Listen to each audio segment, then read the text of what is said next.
Hello and welcome to the 50-cent tour of Tuesday, September 17th, 2013. Please find a seat on the Liberty Bus and we will begin our tour of the day. Today I kept kind of a tight focus because particularly one of the ideas that I want to address is pretty complex, and I want to allow that to kind of sink in a little more, I guess. But I want to begin with this natural news article.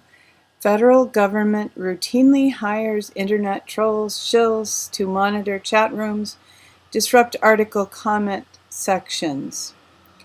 I have noted articles in the past that trolls are actually effective in formulating people's opinions. So I just recently had an experience this weekend where I finally blocked somebody on Facebook. It's the first time I've ever done that. The negative comments were just too much. It became personal. And it was making me feel stressed out, wondering what this person was going to be writing in my comments. And I just ended it. Now, it's difficult on public sites. I mean, we want debate, right? We're not all going to agree. But when it becomes very personal attacks, personal slurs, I think sometimes it's just best to block comments, and I have used the spam button on YouTube a few times, mostly when somebody's trying to use the video that I've produced to sell something.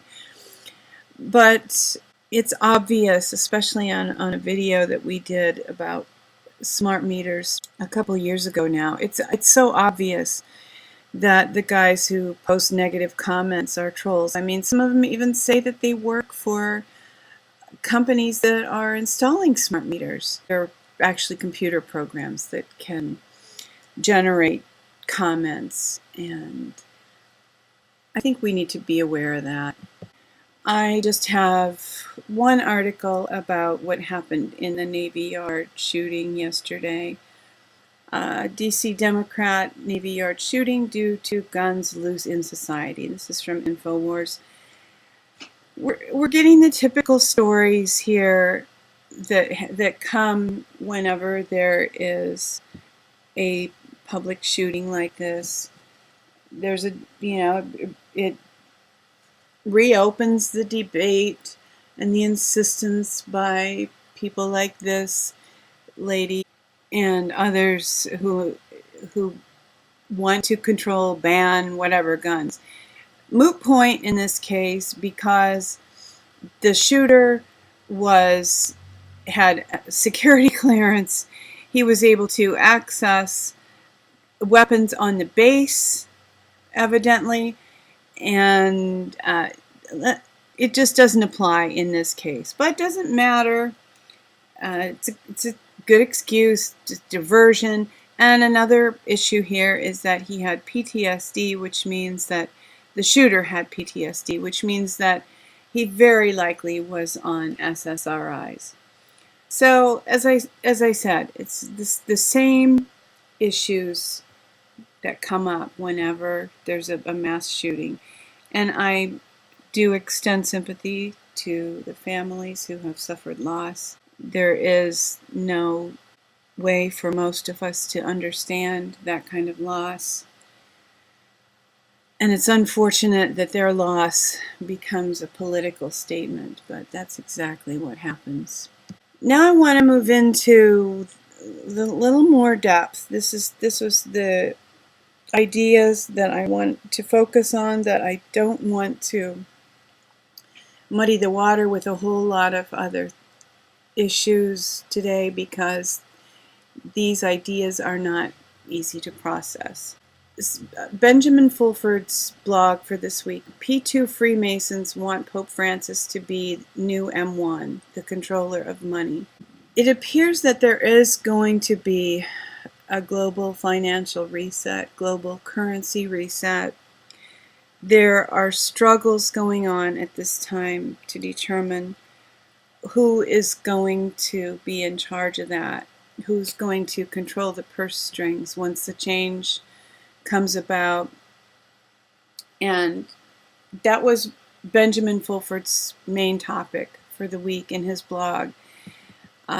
This website, the Benjamin Fulford website, does not have the full text of his blog because it's a subscription-only blog. But this website, Hypnosis, you'll get a kick out of the spelling when you look at it. Well, here it is, hypnosis.blogspot.com. They have the full text of Benjamin Fulford's blog for this week. So you can read it here, but of special note is this comment by Karen Hudes. Now, I have posted articles by and about in YouTube videos, I think. Karen Hudes in the past. She is a World Bank whistleblower.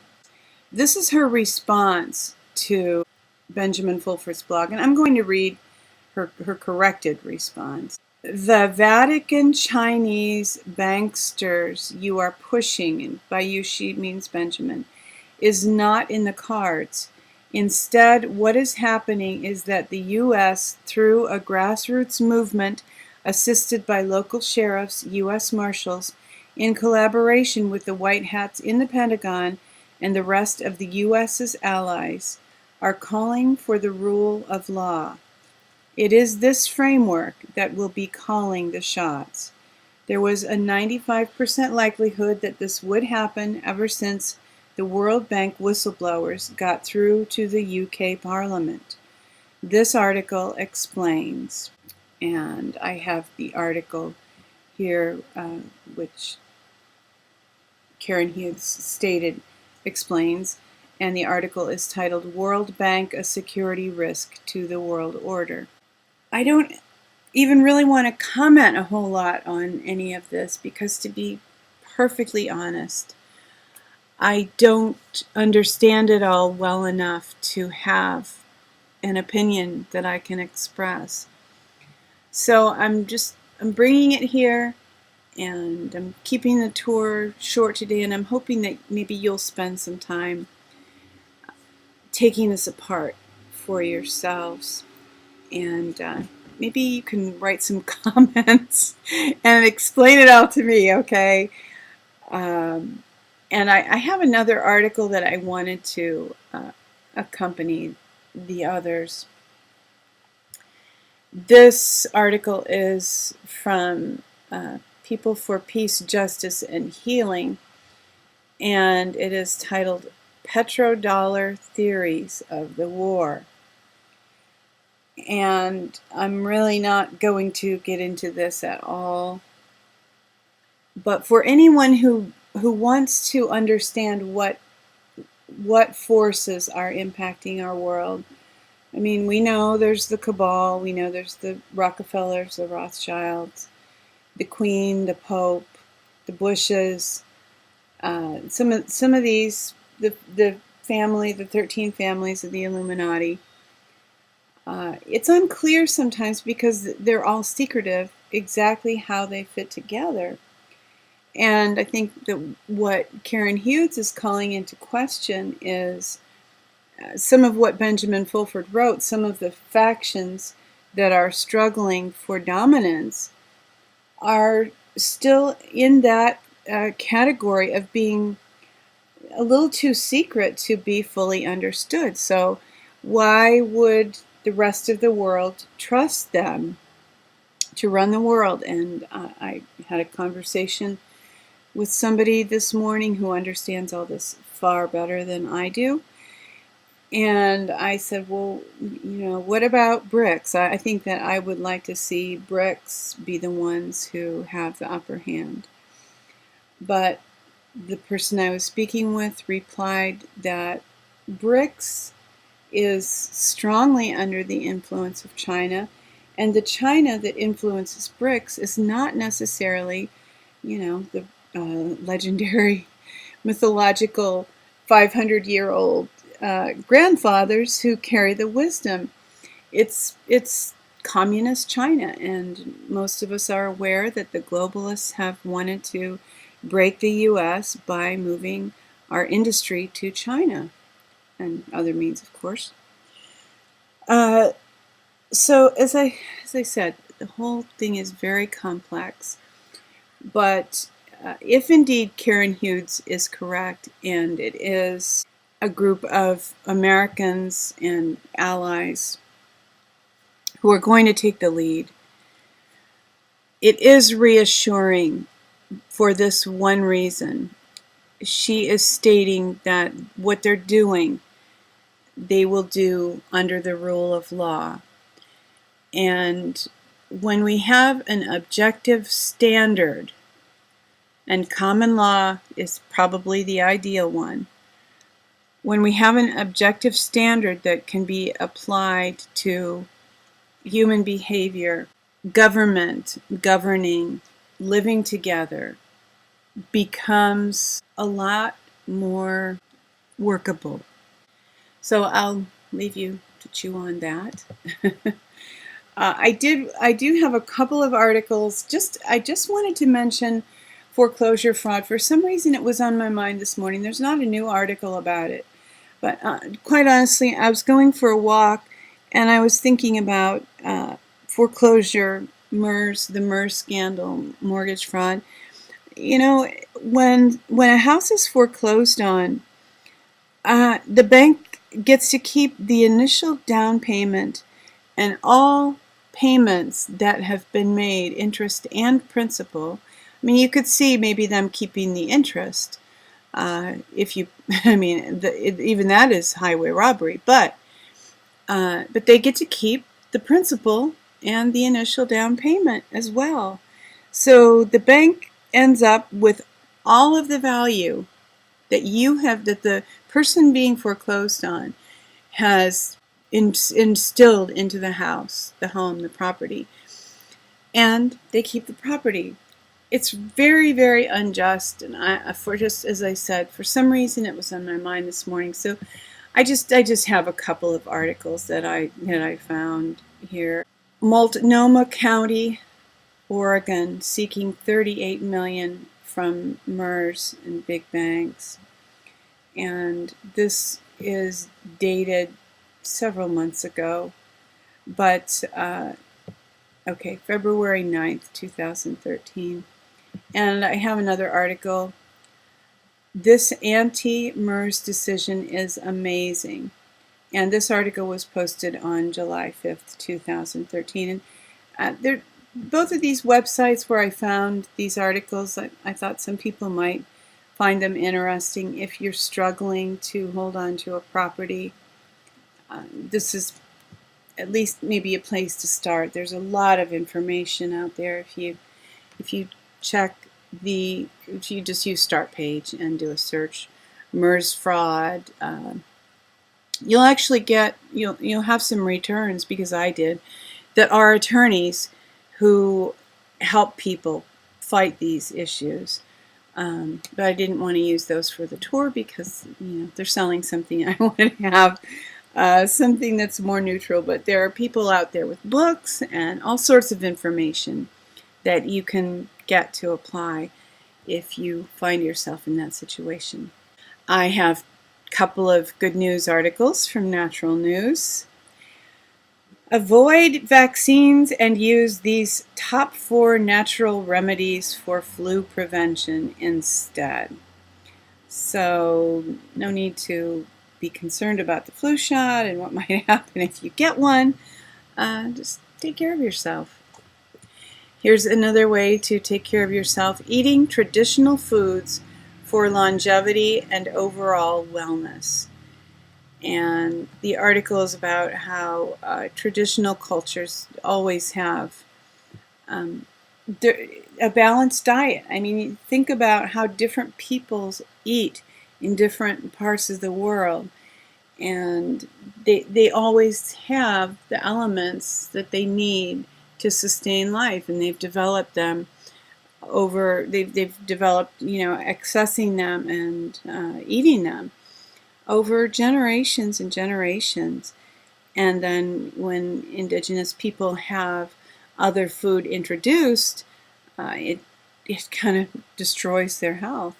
This is a quote: "Indigenous people have patterns of illness very different from Western civilization, yet once exposed to Western foods and lifestyles, they rapidly develop common Western diseases like cancer, heart disease, and diabetes.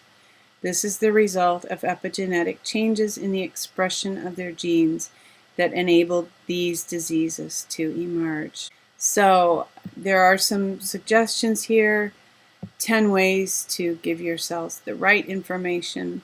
And if you're interested, you can go through those for yourself. The Daily Tour is a presentation of She Who Will Walk in the Dark Productions, and we thank you for joining with us on today's tour. The dawn is coming. Weeping may endure for a night, but joy comes in the morning. And I am praying and believing that the best faction possible out of all the factions that Benjamin Fulford mentioned will triumph, and we will find release from oppression. It's interesting. A lot of times when people become free of an old oppressor, they find themselves under a new oppressor, meet the new boss, same as the old boss kind of thing. And I was thinking this morning, there are two films that it's anecdotal evidence, but it highlights that propensity.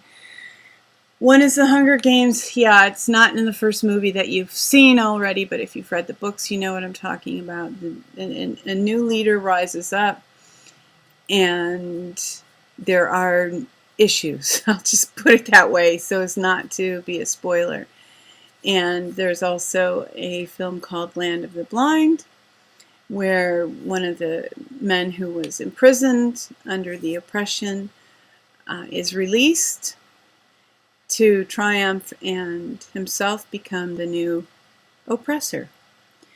So I think that, as we seek change and wait for change, we all need to be very aware of what's going on, and hopefully don't be fooled again, eh? So, hoping that you will be able to process some of those ideas and arrive at some wise conclusions, that you will love one another, take care, and insist on liberty.